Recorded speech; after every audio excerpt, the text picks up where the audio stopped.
अनंत विस्तार की अचालक चादर के समीप वैद्युत क्षेत्र की तीव्रता। चलिए देखिएगा, अनंत विस्तार की अचालक चादर के समीप वैद्युत क्षेत्र की तीव्रता ज्ञात करनी है। बनाते हैं अनंत विस्तार की एक अचालक चादर। आज हम चालक और अचालक में फर्क बताएंगे आपको और लिखवाएंगे भी।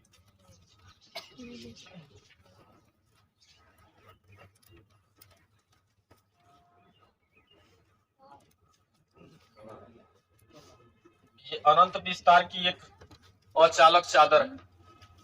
अचालकों को दिया गया समस्त धन आवेश उसके आयतन में वितरित होता है और चालकों को दिया गया समस्त आवेश उसके बाहरी पृष्ठ पर वितरित होता है। ये चालक और अचालक में फर्क होता है। ये अनंत विस्तार की अचालक चादर है। इस पर कितना आवेश होगा, हमें आवेश की मात्रा पता करना मुश्किल है, इसलिए हम इसके आवेश घनत्व से काम चलाते हैं।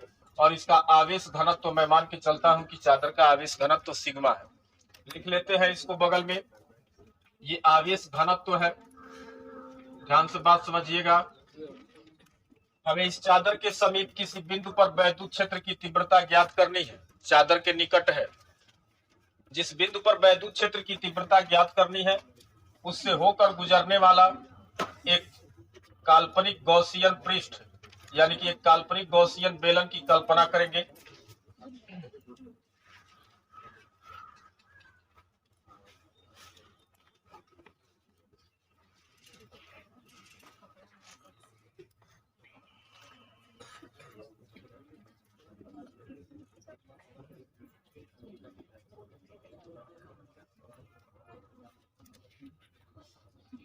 इस चादर के आर पार एक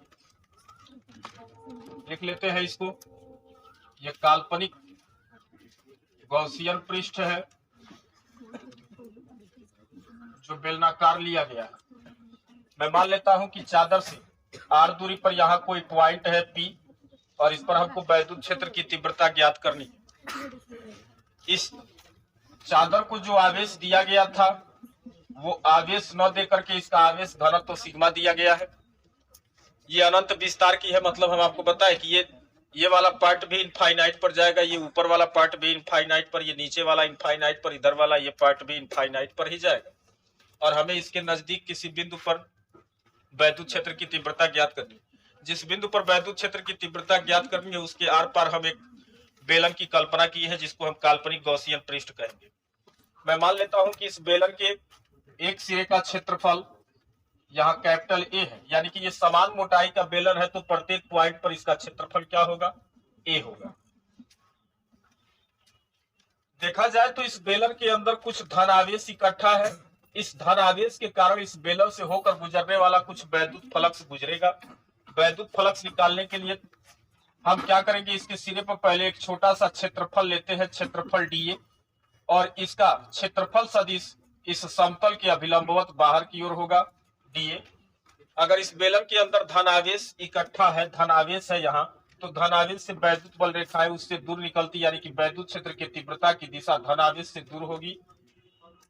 बोला जाए तो यहाँ वेक्टर डीए और ई दोनों के बीच का एंगल थीटा बराबर 0 डिग्री होगा, क्योंकि दोनों एक ही डायरेक्शन में आ रहा है।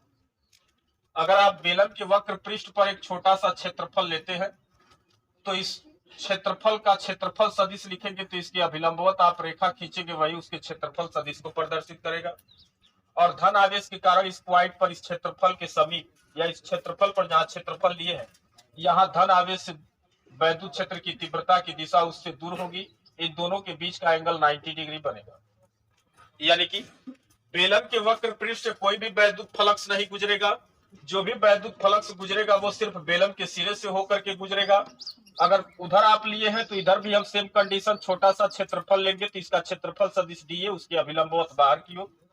धन आवेश के कारण वैद्युत क्षेत्र की तीव्रता की दिशा उससे दूर, ये दोनों एक डायरेक्शन में होंगे। फिर थीटा का मान 0 डिग्री होगा।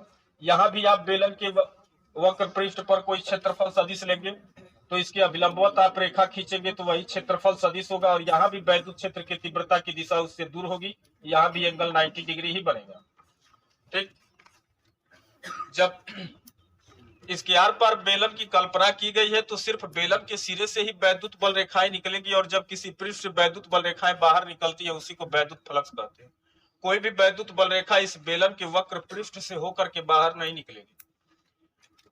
अब आगे क्या करेंगे देखिएगा, लिखते हैं, यहीं से लिखे, बेलन के सिरे से गुजरने वाला, बेलन के सिरे से गुजरने वाला वैद्युत फ्लक्स, वैद्युत फ्लक्स निकालने का तरीका बताए। छोटा सा क्षेत्रफल लिए हैं तो छोटा वैद्युत फ्लक्स होगा डी फाई ई। वैद्युत क्षेत्र की तीव्रता और क्षेत्रफल सदिश का डॉट प्रोडक्ट करते हैं तभी वैद्युत फ्लक्स निकलता है। यहाँ पूरे सिरे को शामिल करना, अभी तो हम छोटे से क्षेत्रफल डीए के लिए वैद्युत फ्लक्स यानी कि इतने पार्ट के लिए वैद्युत फ्लक्स निकाले हैं तो इतना आया। पूरे सिरे से होकर के कितना वैद्युत फ्लक्स बाहर निकलेगा उसके लिए निकालेंगे। तो उसके लिए अगर लिखते हैं, बेलन के पूरे सिरे से गुजरने वाला वैद्युत फ्लक्स,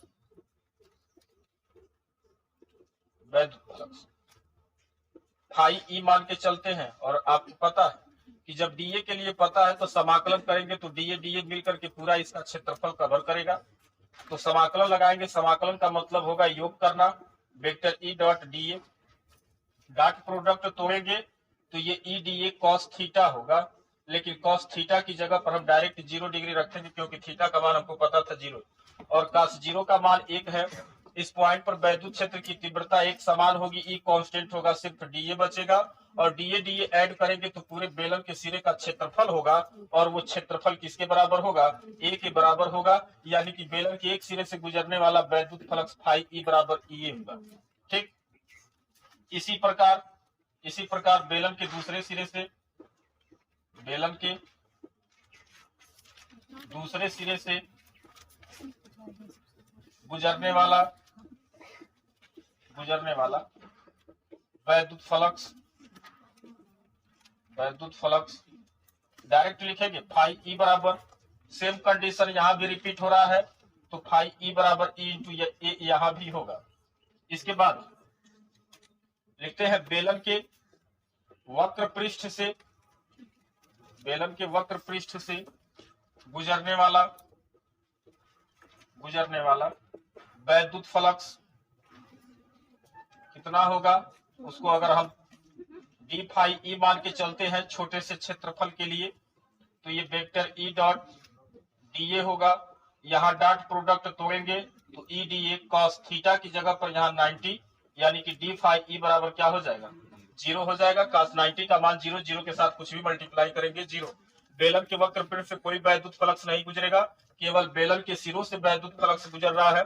अब सिरों से पता हो गया, वक्र पृष्ठ से पता हो गया, तो अब क्या लिखेंगे संपूर्ण बेलन के कारण या संपूर्ण बेलन से होकर गुजरने वाला वैद्युत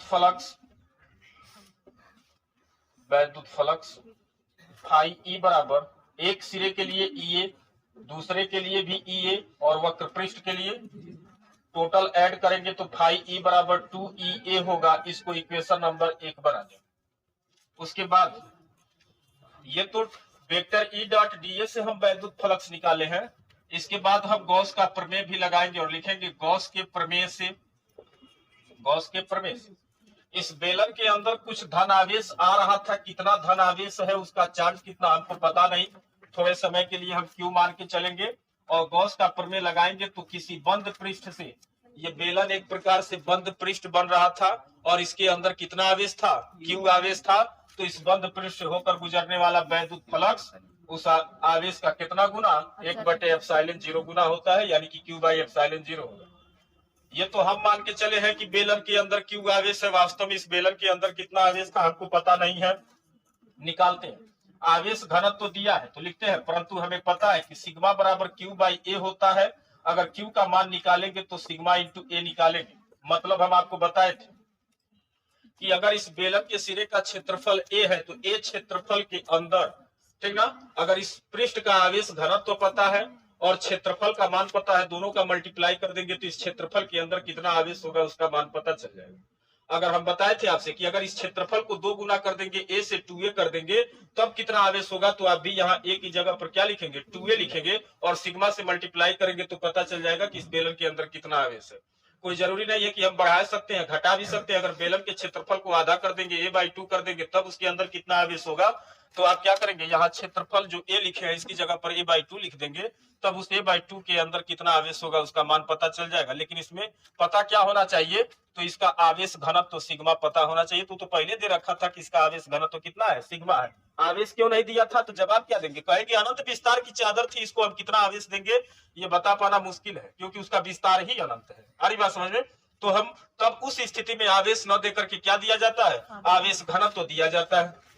अब Q का मान उठा के यहाँ रखेंगे तो फाई E बराबर सिग्मा A अपान एप्सिलॉन 0 होगा। इसको इक्वेशन नंबर 2 बनाए।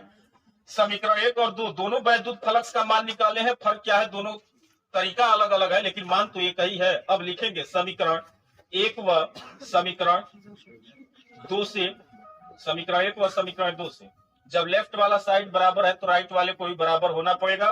तो लिखेंगे 2EA बराबर sigma A upon epsilon 0, A से A कटेगा, E का मान निकालेंगे तो सिग्मा अपान 2 एप्सिलॉन 0 होगा। ये फार्मूला दूरी पर डिपेंड नहीं कर रहा है, कितनी दूरी पर हम निकाले हैं, ये दूरी पर डिपेंड नहीं कर रहा है। मतलब क्या हुआ कि इस चादर के निकट हर बिंदु पर वैद्युत क्षेत्र की तीव्रता एक समान होगी। आप चादर के समीप कहीं भी, यहाँ यहाँ यहाँ कहीं भी आप वैद्युत क्षेत्र की तीव्रता का मान लिखेंगे तो हर पॉइंट पर सिग्मा अपान क्या लिखेंगे, 2 एप्सिलॉन 0, क्योंकि ये फार्मूला R से स्वतंत्र है, इसमें R का कोई मतलब नहीं। अगला हेडिंग पढ़ते हैं, आवेशित चालक,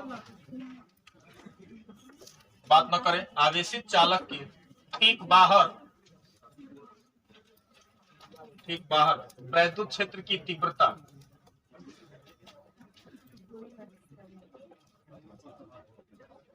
शांत रहिए। आवेशित चालक, अब देखिए, और चालक से क्या आ गया, चालक है, और हमें चालक के ठीक बाहर वैद्युत क्षेत्र की तीव्रता ज्ञात करनी। बनाते हैं, लेकिन जैसे अभी जस्ट फिगर बनाए थे अनंत विस्तार की चादर, हम उतना अनंत विस्तार का नहीं बनाएंगे, हम थोड़ा सा टेक्निकल बनाएंगे, आप समझिएगा। ये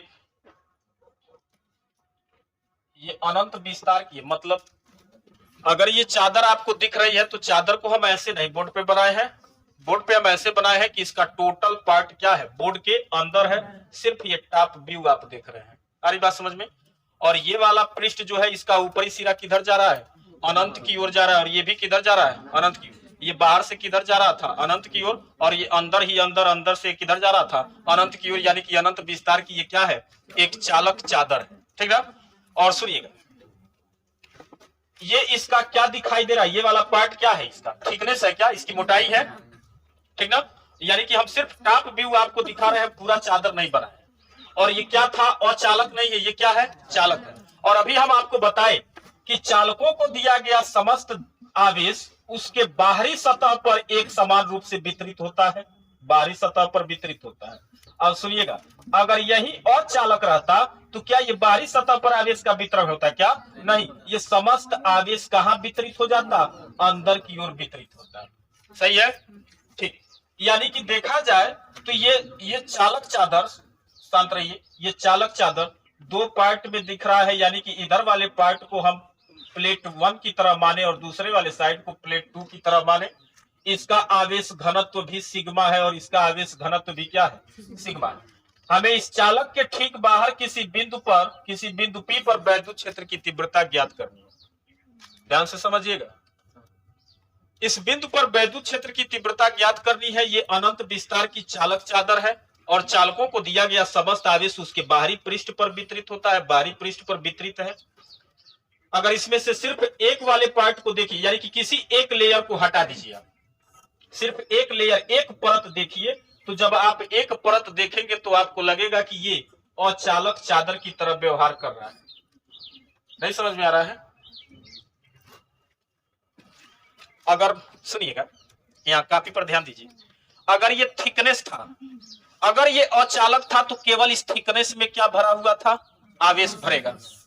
और यदि ये चालक है तो थिकनेस में न भर करके इसके बाहरी सतह पर भरेगा। ठीक, तो एक थिक, अच्छा इसकी लंबाई और चौड़ाई के हिसाब से तो अनंत है, उस लंबाई और चौड़ाई के डिस्टेंस की तुलना में इसकी थिकनेस की तुलना किया जाए तो बहुत अल्प हो जाएगा ना, कि बराबर उसका कोई मतलब ही नहीं होगा। यानी कि अगर ये अचालक चादर था तो इसके अंदर अगर धन आवेश भरा हुआ है, ठीक ना, और ये अनंत विस्तार का है, तो सिर्फ एक लेयर में ही भरा गया, एक लेयर में ही ना भरा है क्या, आवेश एक लेयर में ही भरा है। जब ये क्या था, अचालक चादर था। और ये यदि ये चालक है तो इसके दोनों सतह पर आवेशों का वितरण होगा, दोनों सतह पर। अगर आप एक सतह को हटा देंगे, एक सतह को हटा देंगे तो आपको लग रहा है कि थिकनेस कम हो गया, लेकिन यार इसकी लंबाई चौड़ाई इतनी अधिक है कि इस थिकनेस का उससे तुलना करेंगे तो कोई मतलब नहीं होगा। और एक सतह पर आपको क्या दिखाई देगा, सिर्फ ये एक लेयर की तरह दिखाई देगा। मतलब अचालक में धन आवेश अगर देंगे तो एक लेयर में आएगा, और चालकों को अगर आवेश देंगे तो बाहरी सतह पर वितरित होने के कारण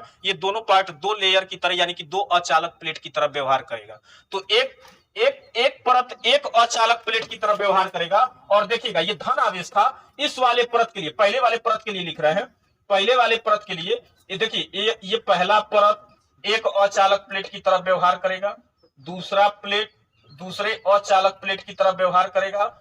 क्यों, क्योंकि ये चालक था। वजह क्या था कि इसके दोनों सतह पर आवेशों का वितरण था। अगर ये क्या हो जाएगा, अचालक हो जाएगा, अचालक भी बनाते हैं, अगर ये अचालक होगा तो सिर्फ इसके अंदर धन आवेश का वितरण होगा। इसकी लंबाई चौड़ाई इतनी अधिक है कि आप इसे दो पार्ट में कर दीजिए, चाहे सिंगल रखिए, इसकी मोटाई सिंगल या इसकी मोटाई इसकी लंबाई चौड़ाई की तुलना में क्या है, बहुत अल्प है। अगर ये अचालक है तो इसके अंदर धन आवेश भरेगा, और धन आवेश भरेगा तो ये सिर्फ आवेशों का एक लेयर दिखाई देगा, एक परत दिखाई देगी आपको। और अगर ये चालक है तो ये वाला सतह एक परत और दूसरा वाला सतह दूसरी परत की तरफ व्यवहार करेगा। एक परत इस अचालक की तरफ व्यवहार करेगा और दूसरा परत भी इसी अचालक की तरफ व्यवहार करेगा। ये फर्क हो जाएगा चालक और अचालकों में। सुनिएगा, अगर ये पहला प्लेट एक अचालक प्लेट की तरफ व्यवहार कर रहा है तो इससे कुछ दूरी पर आप किसी बिंदु पर वैद्युत क्षेत्र की तीव्रता लिखेंगे। सुनिएगा, धन आवेश के लिए किसी बिंदु पर वैद्युत क्षेत्र की तीव्रता की दिशा उससे दूर होगा। उसको थोड़े समय के लिए हम E1 मान के चल रहे हैं पहले प्लेट के लिए। और अभी आपको बताए हैं कि अचालक प्लेट के कारण वैद्युत क्षेत्र की तीव्रता सिग्मा अपान कितना होता है, 2ε0 होता है। इसका आवेश घनत्व कितना था, सिग्मा ही था, तो E1 बराबर सिग्मा अपान क्या हो जाएगा, 2ε0। अगर इस पॉइंट को यहाँ खींच के ला देंगे तो क्या ये मान बदल जाएगा, क्या नहीं, तब भी मान वही रहेगा, क्योंकि ये फार्मूला जो होता है ये R पे डिपेंड नहीं करता है। अब दूसरे वाले प्लेट पर दूसरा वाला परत जो है ये दूसरे अचालक प्लेट की तरफ व्यवहार करेगा। और सुनिएगा, ये भी धन आवेश था तो इस धन आवेश के कारण भी वैद्युत क्षेत्र की तीव्रता की दिशा उससे दूर होगी। और दूसरे वाले सतह के लिए क्या मान के चलते हैं, E2। इस पर भी आवेश घनत्व तो कितना था, सिग्मा था, इसका भी विस्तार क्या था, अनंत था, तो ये सिग्मा अपान क्या हो जाएगा, 2ε0 होगा। एक ही बिंदु पर दो सदिश राशियां एक ही डायरेक्शन में रहती है तो क्या करते हैं, डायरेक्ट उनका योग करते हैं। यानी कि P पर नेट वैद्युत क्षेत्र की तीव्रता निकालेंगे E नेट, तो वो दोनों वैद्युत क्षेत्र की तीव्रताओं का डायरेक्ट क्या कर देंगे, योग कर देंगे। एगो सिग्मा अपान 2ε0 और दूसरे के लिए भी सिग्मा अपान 2ε0, दोनों को ऐड करेंगे तो सिग्मा अपान ε0 अगर आप कॉमन निकालेंगे तो 1/2 प्लस 1/2 बचेगा, आधा में आधा जोड़ेंगे तो एक बनेगा, एक का मल्टीप्लाई इसके साथ करेंगे तो सिग्मा अपान क्या होगा, 2 नहीं रहेगा, सिर्फ सिग्मा अपान ε0 हो जाएगा। ये हुआ बिंदु P पर नेट वैद्युत क्षेत्र की तीव्रता। अगर इस पॉइंट को आप उठा करके यहाँ लेके आएंगे तब भी धन आवेश के कारण वैद्युत क्षेत्र की तीव्रता की दिशा उससे दूर। और ये दूसरे वाले लेयर के लिए, दूसरी वाली परत के लिए भी वैद्युत क्षेत्र धन आवेश है तो उसके लिए भी वैद्युत क्षेत्र की तीव्रता की दिशा उससे दूर।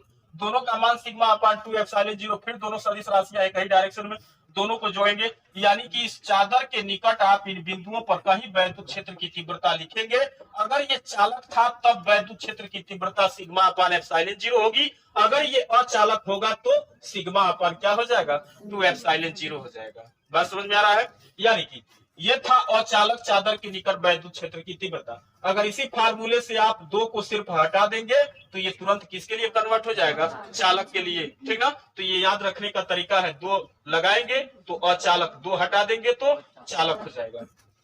ठीक है, नोट कर लीजिए। लिखते हैं हेडिंग, ध्यान से देखिएगा बोर्ड पे। समान आवेश घनत्व वाली, समान आवेश घनत्व वाली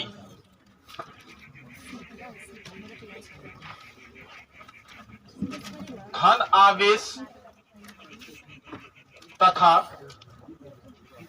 ऋण आवेश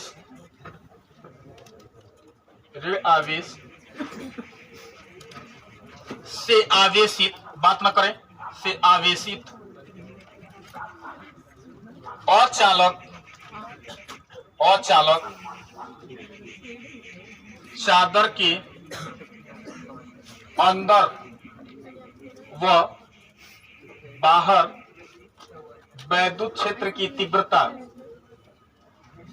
वैद्युत क्षेत्र की तीव्रता, ये खूब छोटा मोटा एगो हेडिंग है।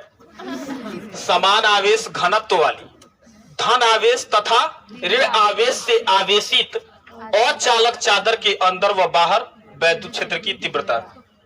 यहाँ दो टाइप से आवेशित की गई है अचालक चादरें, एगो धन आवेश से और एगो ऋण आवेश से। ध्यान से देखिएगा, बोर्ड पर देखते रहिए, कोई लिखेगा नहीं। हम पूरा चादर न बना करके सिर्फ उसका टॉप व्यू बनाते हैं। ये एक अचालक चादर है, ठीक ना, और यहां दूसरा अचालक चादर बनाते हैं। बात करना अपराध है, ध्यान से देखिएगा। इसको 1 मान लेते हैं, इसको 2, मतलब नंबरिंग कर लिए। ये एक समान रे आवेश से आवेश, ये अचालक था ना, तो अचालक को दिया गया आवेश बाहर आएगा कि भीतर जाएगा, अंदर। तो अच्छा, इसको हम मान लीजिए, ठीक है, इसको पहले धन आवेश से आवेशित करते हैं, तो इसके थिकनेस में जाकर के ये आवेश भरेगा, तो आवेश का एक लेयर बनेगा कि 2 गो, एक ही लेयर, एक ही परत बनेगा ना। कब? जब ये चादर अचालक, ये चालक रहता तब 2 गो परत बन जाता, किसकी तरह? अचालक की तरह, ठीक। ये धन आवेश से आवेशित था, अनंत विस्तार का था, तो इसका आवेश घनत्व प्लस सिग्मा मान के चलते हैं।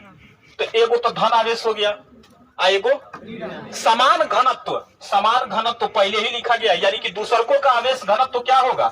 सिग्मा ही होगा। फर्क क्या होगा कि माइनस आवेश से आवेशित है, सही है। अब देखिएगा, इस पर ये एक समान रे आवेश से आवेशित होगा, और हमें क्या करना है? अब हम 3 पॉइंट बनाते हैं, एक पॉइंट ए, दूसरा का पॉइंट है बी, और तीसरा का पॉइंट है सी। इसमें से 2 पॉइंट इन अचालक चादरों के बाहर है, ठीक, और जो बी वाला पॉइंट है दोनों अचालक चादरों के अंदर है, और इन तीनों पॉइंटों पर हम वैद्युत क्षेत्र की तीव्रता लिखेंगे। तो ध्यान से सुनिएगा, पहले हम पॉइंट ए से लिखना स्टार्ट करते हैं, बहुत गौर से सुनिएगा। ये एक क्या था? अचालक चादर या अचालक प्लेट है। इसके नजदीक हमें इस बिंदु पर वैद्युत क्षेत्र की तीव्रता निकालनी। पहले वाले प्लेट के लिए देखिएगा, पहले वाले चादर के लिए ये धन आवेश से आवेशित है, तो धन आवेश के कारण पहले तो आप वैद्युत क्षेत्र की तीव्रता की दिशा बनाएंगे, तो धन आवेश से दूर होता है, और इसके लिए आप कुछ मान के चल लीजिए। इसका मान क्या था? E1 था। अब इसका मान लिखेंगे, अभी आपको डेरिवेशन बताए हैं। और चालक चादर के समीप वैद्युत क्षेत्र की तीव्रता, अगर उसका आवेश घनत्व तो सिग्मा है, तो सिग्मा अपान 2 एप्सिलॉन 0, सही है। अच्छा, ये तो धन आवेश के लिए हो गया। ऋण आवेश के लिए, अब इस वाली चादर के लिए इस बिंदु पर वैद्युत क्षेत्र की तीव्रता लिखेंगे। सुनिएगा, आपको एक चीज ये बताए हैं कि ये फार्मूला आर पे डिपेंड तो करता नहीं है, तो चाहे इस वाले के नजदीक रहे या चाहे हे वाला से तनी लेकर दूर हो जाए, फर्क नहीं पड़ेगा, क्योंकि ये आर पे तो डिपेंड ही नहीं करता है। अब माइनस वाले के कारण वैद्युत क्षेत्र की तीव्रता की दिशा उसकी ओर होता है, और उसके लिए E2 मान लेते हैं, तो पहले डायरेक्शन बनाते हैं। तो ये हो गया ऋण आवेश के लिए उसकी ओर, और इसका मान मैं मान के चलता हूं क्या है? E2, और इसका मान लिखेंगे तो क्या लिखेंगे? प्लस और माइनस के लिए तो डायरेक्शन बना दिया, परिमाण तो वही होगा। इसका आवेश घनत्व तो कितना था? सिग्मा, और अपन अचालक था तो 2 एप्सिलॉन 0 होगा, सही है। एक ही पॉइंट पर दो सदिश राशियां, एक ही बिंदु पर 2 सदिश राशियां परिमाण में बराबर लेकिन दिशा में विपरीत है, तो आप नेट का मान निकालेंगे तो कोनो एगो में से एगो घटाएंगे ना, जब अपोजिट है तो सेम से सेम घटाएंगे तो मान क्या हो जाएगा? यानी कि ये दोनों कैंसिल कर देंगे। बोले तो E A बराबर क्या हो जाएगा? जीरो हो जाएगा, यानी कि ए पर वैद्युत क्षेत्र की तीव्रता का मान क्या हो गया, जीरो हो गया। सही है, किसी को कोई डाउट? अब देखिएगा, इसके बाद हम अब पॉइंट बी पर आते हैं। पॉइंट बी पर सेम कंडीशन अब वही होगा। धन आवेश के लिए इस पॉइंट पर वैद्युत क्षेत्र के तीव्रता की दिशा उससे दूर होगा, इसको E1 मानते हैं, पहले वाले प्लेट के लिए लिख रहे हैं। और चालक चादर था तो मान सिग्मा अपान क्या होगा, 2 एप्सिलॉन 0 होगा। रे आवेश के लिए वैद्युत क्षेत्र के तीव्रता की दिशा उसी की ओर होता है, धन आवेश से दूर और माइनस वाले की ओर, और इसके लिए आप E2 मानोगे, ठीक। तो इसका भी आवेश घनत्व तो क्या था, सिग्मा और अपान 2 एप्सिलॉन 0, क्योंकि अचालक चादर था। ये दोनों वैद्युत क्षेत्र की तीव्रताएं इस पॉइंट पर एक ही दिशा में है, और जब दो सदिश राशियां एक ही दिशा में रहती हैं तो एकदम आंख बंद करके एकदम अनुयायी उनको डायरेक्ट जोड़ देते हैं, और जोड़ेंगे तो E और B, बोले तो पॉइंट बी पर का वैद्युत क्षेत्र की तीव्रता बराबर सिग्मा अपान 2 एप्सिलॉन 0 प्लस सिग्मा अपान 2 एप्सिलॉन 0, यानी कि EB बराबर सिग्मा अपान क्या हो जाएगा, एप्सिलॉन 0 हो जाएगा। निकल गया। अब सी पर निकालते हैं।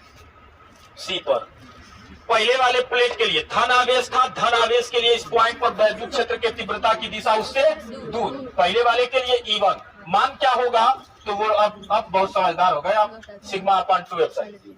माइनस वाले के लिए क्या होगा, उसकी ओर होगा, इसको E2 मान लेंगे, तो E2 बराबर अब ये सिग्मा अपान 2 एप्सिलॉन, प्लस माइनस से डायरेक्शन बना दिए, परिमाण तो दोनों का सेम था, सिग्मा और सिग्मा था, पर माइनस के लिए इसकी और प्लस के लिए दूर हो गया।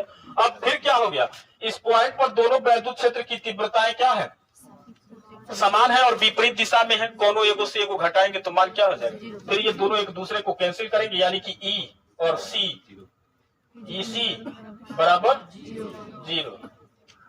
बात समझे? ये अचालक था, और अचालकों को दिया गया आवेश ओकरे भीतर भरता है, और चालकों को दिया गया आवेश उसके सतह पर भरता है। ये दोनों में अंतर है।